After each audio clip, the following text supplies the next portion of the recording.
So you realize your parents are toxic, or you're in a relationship with an abusive partner, or you were friends with someone who was psychologically violent, or you went on a date and the person showed toxic behavior. What next? Why is it that when people can see clearly what's going on around them, they don't make a decision to remove themselves or stop the toxicity? We're going to be talking about that today. What keeps people stuck, what keeps people in these situations, and how you can transcend that.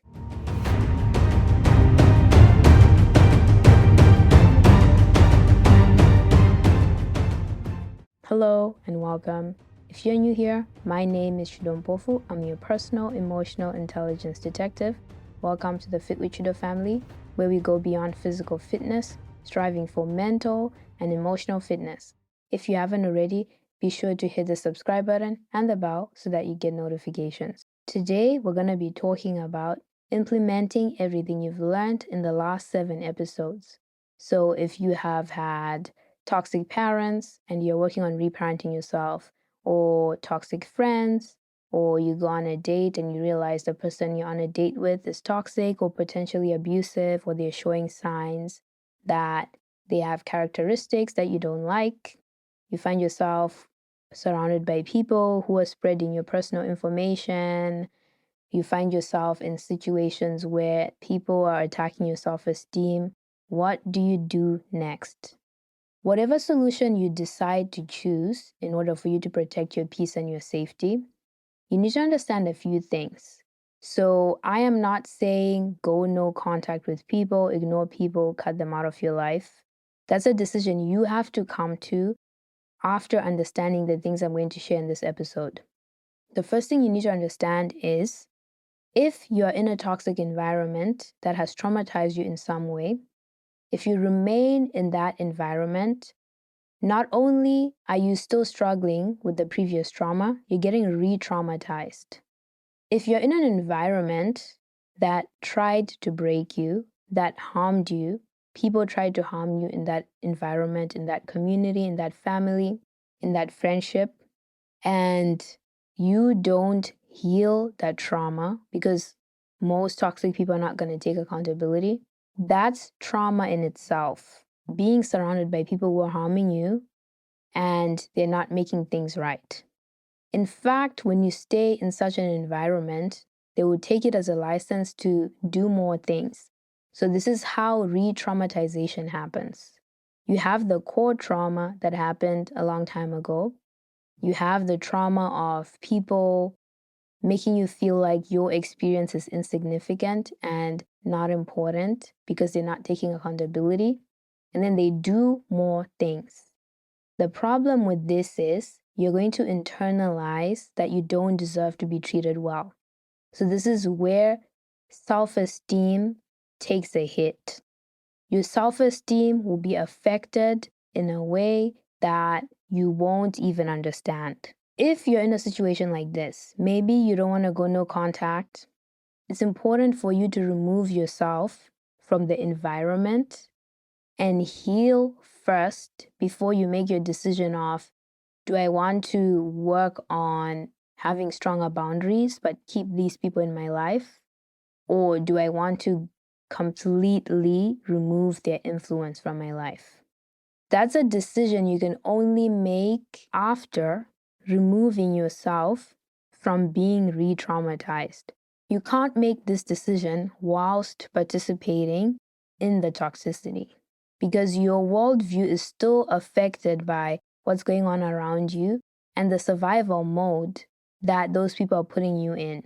The other issue you need to be aware of is a lot of experiences, a lot of things that are in your face. It's hard for you to listen to your judgment if you haven't worked on your self-trust. If you haven't built yourself up to believe that if you think something is toxic, then you should make a decision on it. A lot of the times when someone gives people the benefit of the doubt, it's not that they don't see what someone is doing is toxic. It's that they don't have the strength to use that data point as a conclusion. They're waiting for the person to do something else that can confirm their first analysis of the situation. This in itself is a sign that you don't trust yourself. You either want other people to say, yes, you're right, I think that's toxic, you should get yourself out of the situation, or you want the person to do a second thing so that you can say, oh, for sure they are toxic. The problem with that, as I mentioned in episode 3, is people can do irreparable damage. They might do one small thing in the beginning, and then you think, oh, if they do another second thing, it can't be that big. But maybe they were sizing you up when they did the first thing to see, are you the type of person to fight back? And then they're going to drop something on you that would take you years to recover from. It's important for you to build your self-trust and understand where that lack of self-trust is coming from. It can be coming from low self-esteem, which is why you should work on your self-esteem. It could be coming from your parents not listening to you, not letting you make judgments on your own. So you learn not to trust yourself, which is why it's important to reparent yourself so that you can make your own decisions as the parent in your life that protect you. When you don't trust yourself, it's hard to make decisions that are in your best interest because you might have decided this is what I'm going to do, but if your external world is telling you otherwise, you might abandon that decision. You might pick something else because you don't trust your own judgment. You don't trust yourself. This is something you really have to work on. The other reason why people struggle to make decisions to remove themselves from toxic environments is society will punish you in certain situations. For example, if you speak up about abuse done by one family member, the rest of the family could attack you instead of attacking the abuser. Or you could be disowned, or everyone could go no contact with you, which can cause another wound. The wound of not being seen, not being heard, people not taking you seriously. And this one is a tough one. It would take time for you to gather the strength to exist in a world that is punishing you for speaking up for yourself, for protecting yourself, for removing yourself from a dangerous situation. And it can be lonely, it can be scary. It's something you should just be aware of, that when you decide to protect yourself, a lot of people who feel like they stand to lose their control on you, or you protecting yourself inconveniences them, will not choose the right thing. They would choose to come against you versus the abuser. And this doesn't necessarily mean that you've made the wrong decision. It just means you're dealing with people who don't stand on their own principles, people who don't stand for safety and peace for everyone. People who are more concerned with their convenience and they are willing to watch other people harm someone if it means they maintain their comfort. When it comes to dates, if someone does something that is weird or a microexpression and you don't catch it consciously, you need to understand that your subconscious catches everything, it sees everything, and you need to get into the habit of listening to your body when you're around people. Who makes you tense up?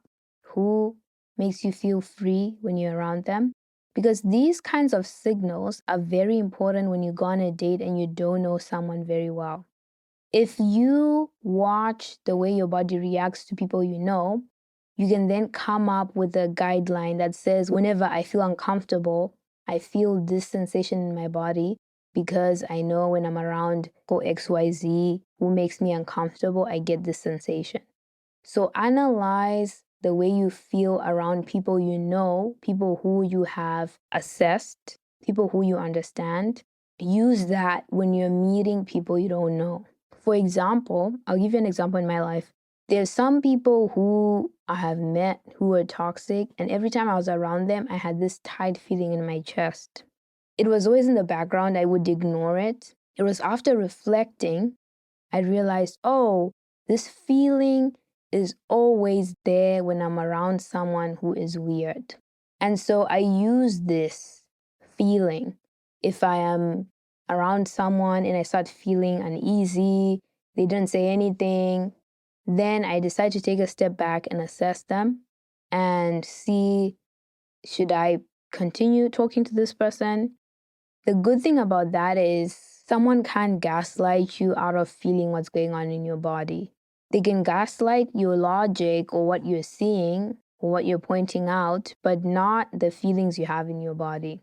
A lot of us have a consistent discomfort we feel around people who do certain things. But for some reason, when you meet a stranger and you get that feeling, you don't want to trust it anymore. Until the person does a toxic thing, then you're like, oh my gosh, I got that feeling when I met them. I should have listened.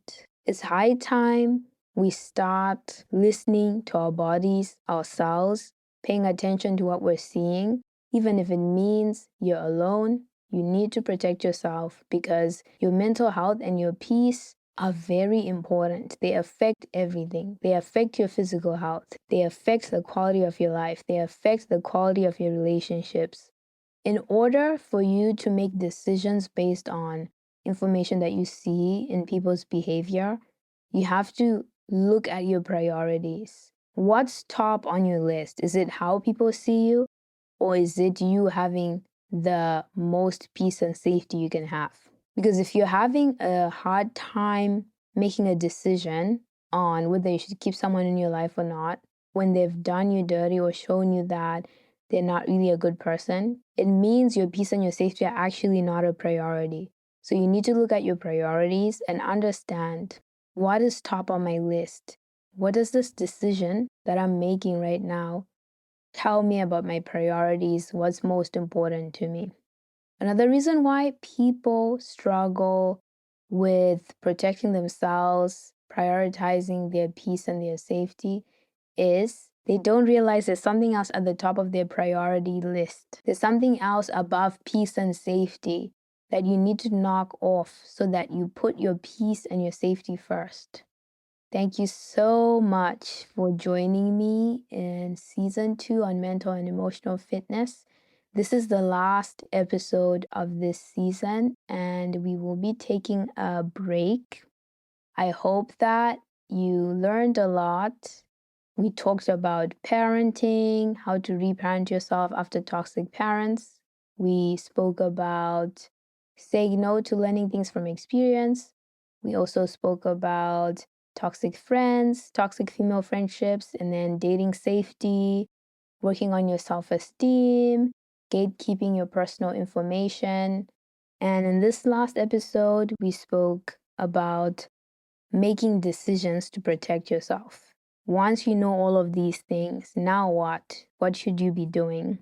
What's making it difficult for you to come to a conclusion, for you to decide what the next step is?